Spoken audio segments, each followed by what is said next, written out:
Hey, what do you want? Why are you looking at me like that? Huh? What do you mean, what am I doing here? Can't someone sit alone and watch the snowflakes drift by? Well, yes, it is cold outside, but I'm used to it. This is not my first winter. What do I find so interesting about snow falling from the sky? Why do you want to know, human? Don't you have somewhere to be? Figures.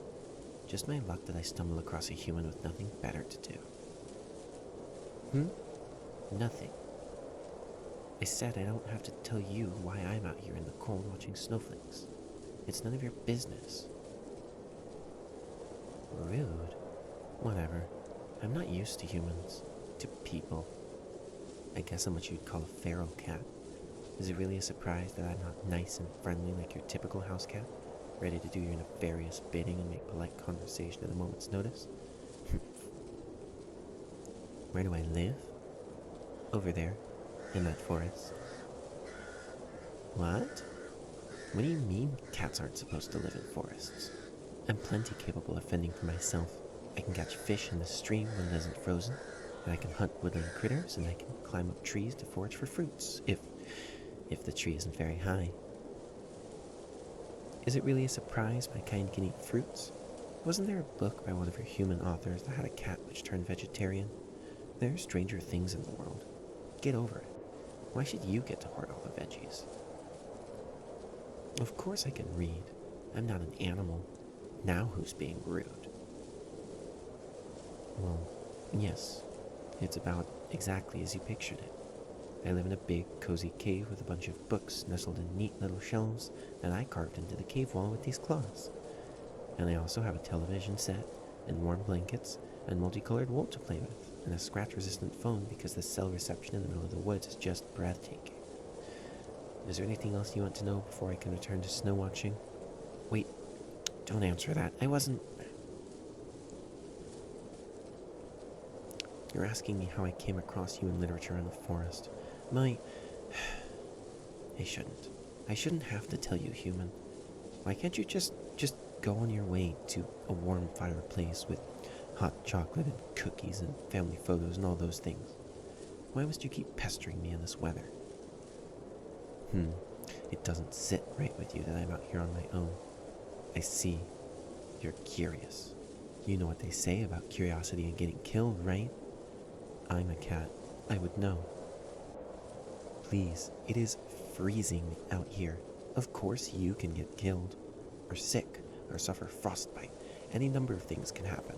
I'm safe because I have all this fur. I'm cold resistant.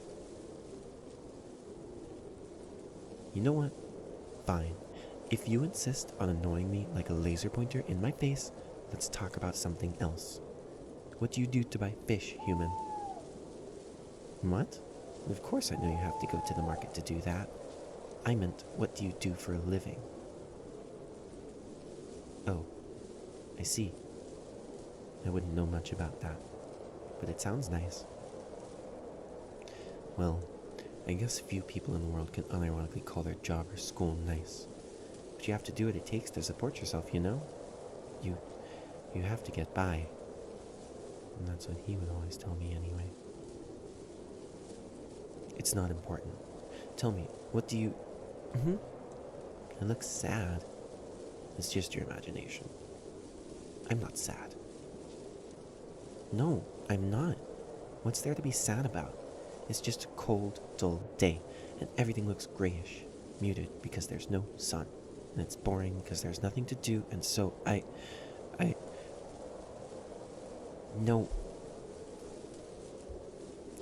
I don't want to hunt in this weather, or raid one of the houses in your town for supplies. I'm not in the mood. Oh, don't look so surprised. I may live alone in the forest, but I occasionally make trips to the human settlement for food and trinkets. It's not stealing, it's redistribution of resources. Yeah, that's what it is. You guys have plenty anyway.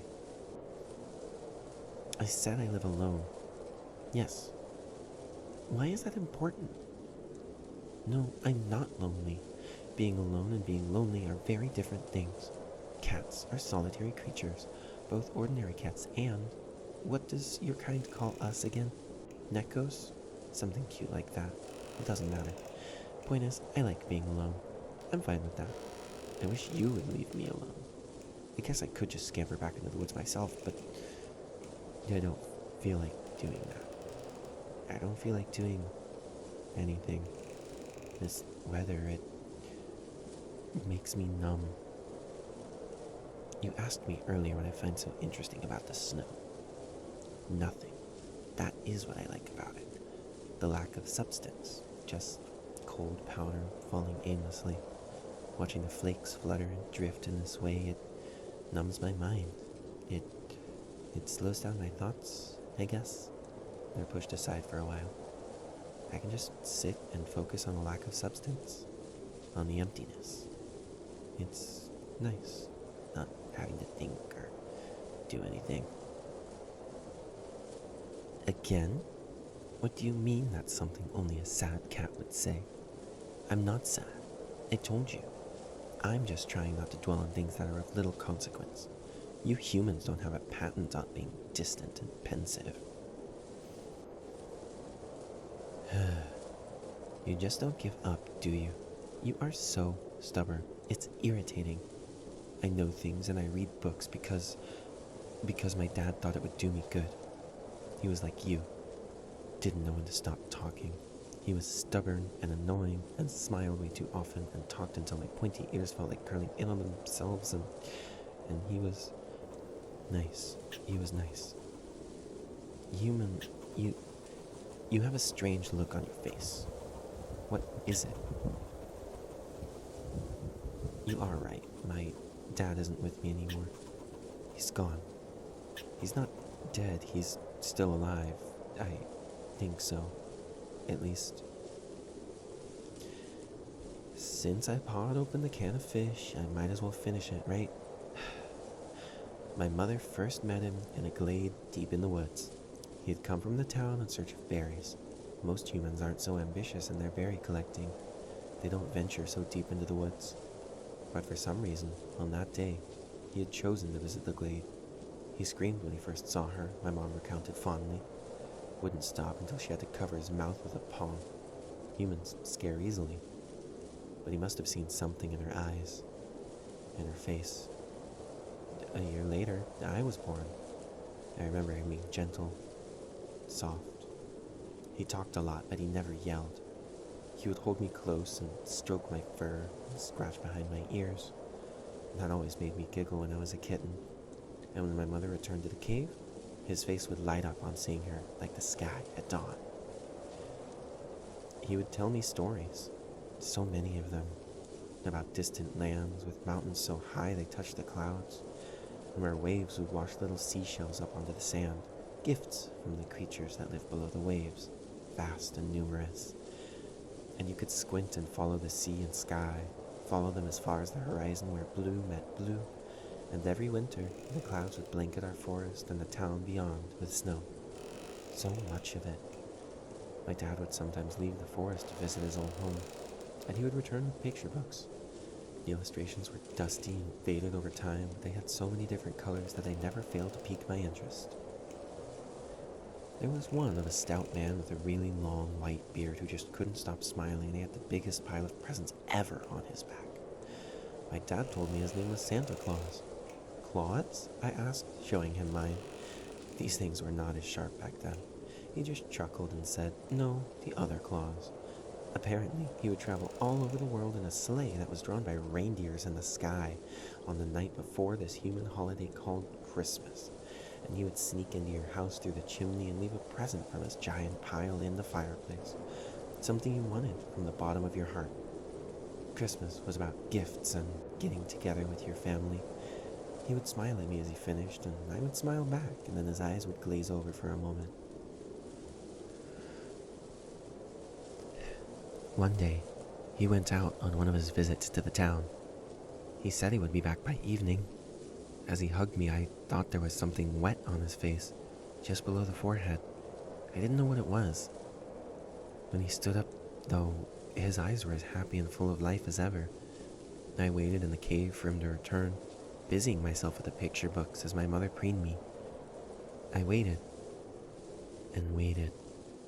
It got dark and the stars were now visible, but he didn't come back. My mom got worried. She left the cave to look for him. She said she would return quickly. I tossed and turned in my blankets, trying to sleep. It was the middle of autumn and I felt cold.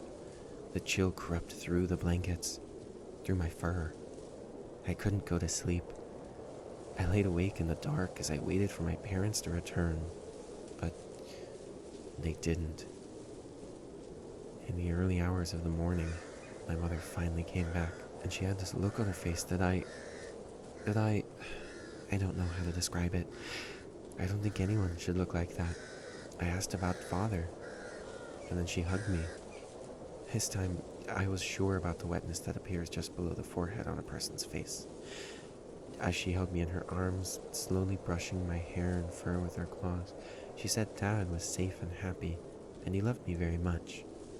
But he wasn't coming back. I couldn't understand, but she wouldn't say anything further, no matter how much I persisted. I kept waiting, and she was right. He never did come back to me and Mother. Human, you have that strange look on your face again. Could you please stop looking like that? It reminds me of her. Huh? What happened after that? Well, what else? Life went on, same as always. My claws and teeth grew sharper, I grew faster and could hunt small animals now. I often lurked near the stream, trying to catch fish that swam too close to the banks. It was difficult at first, but my mom showed me how to wait and how to decide the right time to pounce. I'm grateful to my mother. She taught me everything I needed in order to survive. I loved her. The cave felt like home with her in it. She left me in the December of the following year. It was a snowy day, just like today. We don't live for very long out here in the wild. I always kind of knew that. But I wasn't ready to say goodbye.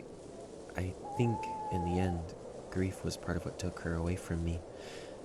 But as she slept, never to wake up again, I thought she looked peaceful. Her last dream had to be a happy one, right? Right, human?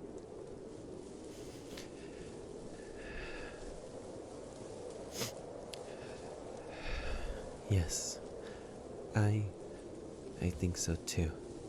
Thank you, human. My mother loved Dad very much. I can tell. But after he left, she didn't talk about him very often. When I brought him up, she would get this sad look on her face. It happened every time. I didn't want her to be sad, so after a while, I stopped bringing him up. I still opened the books from time to time and leafed through them. One evening, my mother saw me looking at Santa's picture. She put me on her lap and nuzzled me and told me that a long time ago, Santa used to live with the humans in the town outside the forest.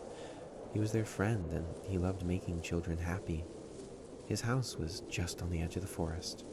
His reindeers lived in the woods and they were his companions. They were magical creatures who felt and thought just like humans. Or at least as humans used to, back when they were pure and their hearts hadn't been touched by malice.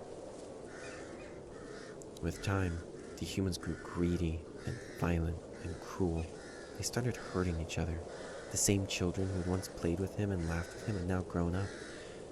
They left their childhood dreams behind and, in time, forgot about him. In time, everyone forgot about him. Santa was sad, but he knew there was nothing he could do. He retreated into his house and rarely ventured outside. Then, one day, the humans entered into the woods behind his home. Seeing the beautiful reindeers through the trees, they wondered how nice it would be to have their heads, with those great and intricate antlers, on display as trophies. The reindeers begged them to stop, but greed is deaf. They chased the creatures through the woods until finally they managed to hunt down and kill one of them. In that moment, my mother said, as I listened intently, a great sorrow washed over these woods. The remaining reindeer gathered mournfully and began to cry. It was such a poignant display that it made Santa himself come to that spot. Seeing what had happened, he turned towards the humans. They realized their mistake. They feared his wrath and what he would do. But Santa did not hurt them. There was only sadness on his face as he looked up at the children in the hunting party. He gathered his reindeers, picked up the body of the fallen one, and then sailed upwards in a giant sleigh. He was never seen on Earth again. Mom said he lives on the North Star now, the brightest star in the night sky. And once a year, he descends to Earth to answer the wishes of children, but he only heeds the wishes of humans, not cats.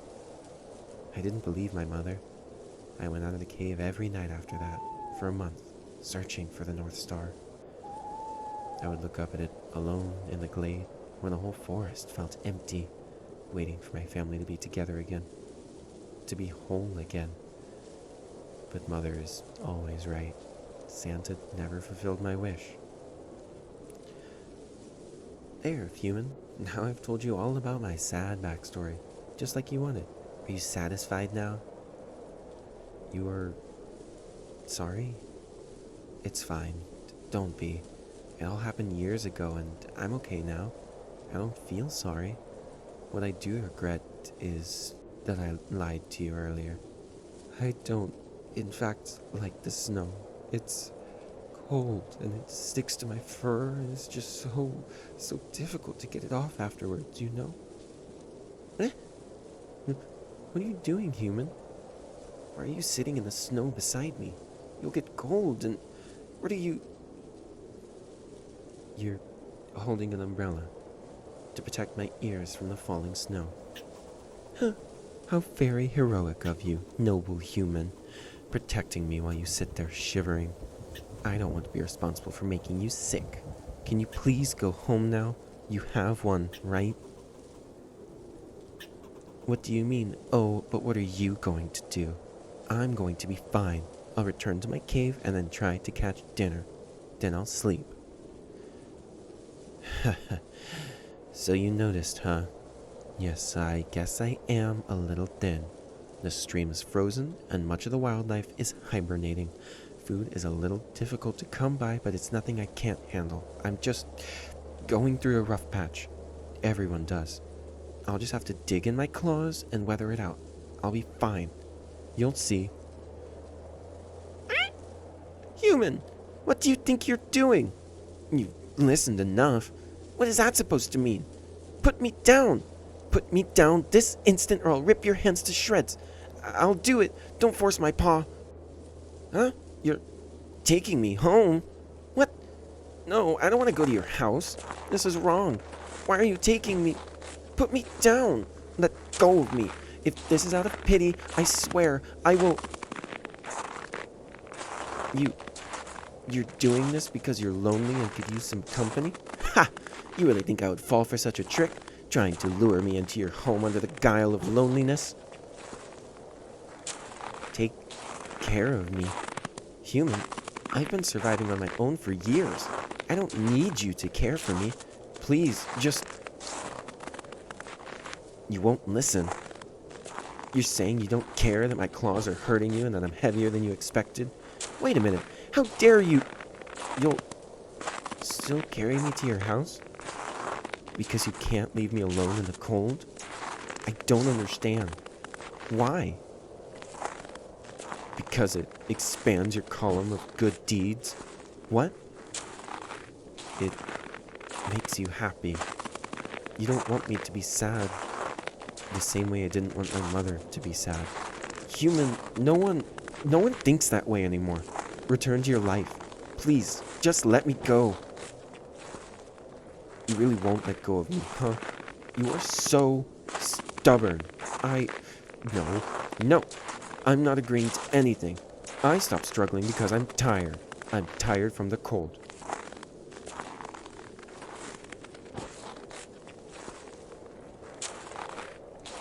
The only thing I will admit is, if nothing else, being warm.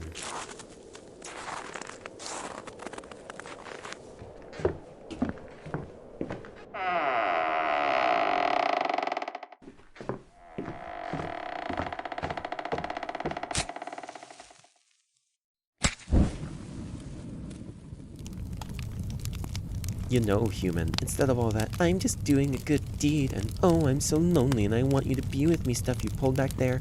If you had just told me you had baked salmon in your house, I would have offered significantly less resistance. How's your arm, by the way? I didn't draw too much blood, did I? Stop worrying about me. Yes, I'm full. The meal was acceptable. Yes, it was acceptable. You have my thanks. I'm not cold anymore. Your living room feels cozy. I can curl up on the rug by the fire tonight, and then... Oh? You have a spare bedroom? Okay then. I guess I can rip your pillows and blankets to shreds if you're really that keen about making me feel comfortable. Fine, human. I'll sleep on the bed tonight, and in the morning, I'll return to my dwelling in the woods. You're still on about that? Human, I'm not a pet. You cannot adopt me. I don't belong in a house. I'm only staying here because of reasons. But come morning, I'll be gone. Well, I know most of my kind lives in human towns and cities, but I've spent my entire life in the forest. I'm not used to all this.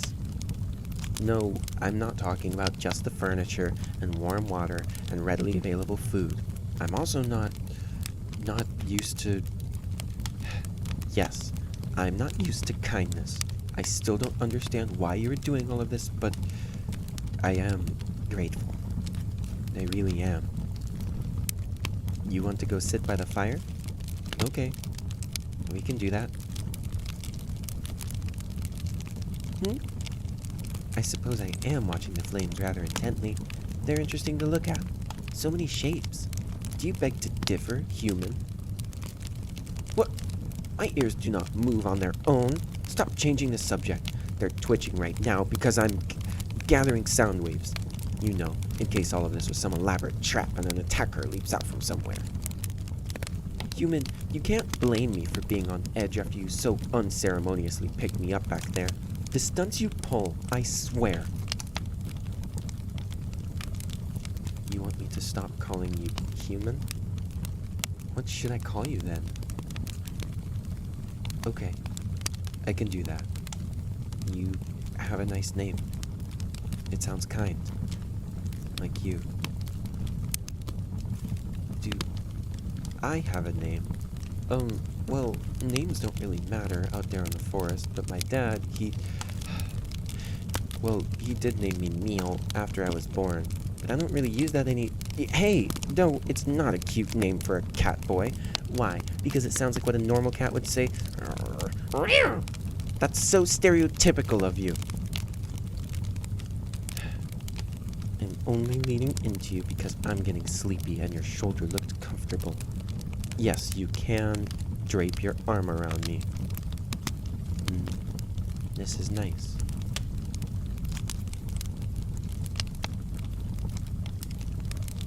I suppose I can stay with you for a while longer.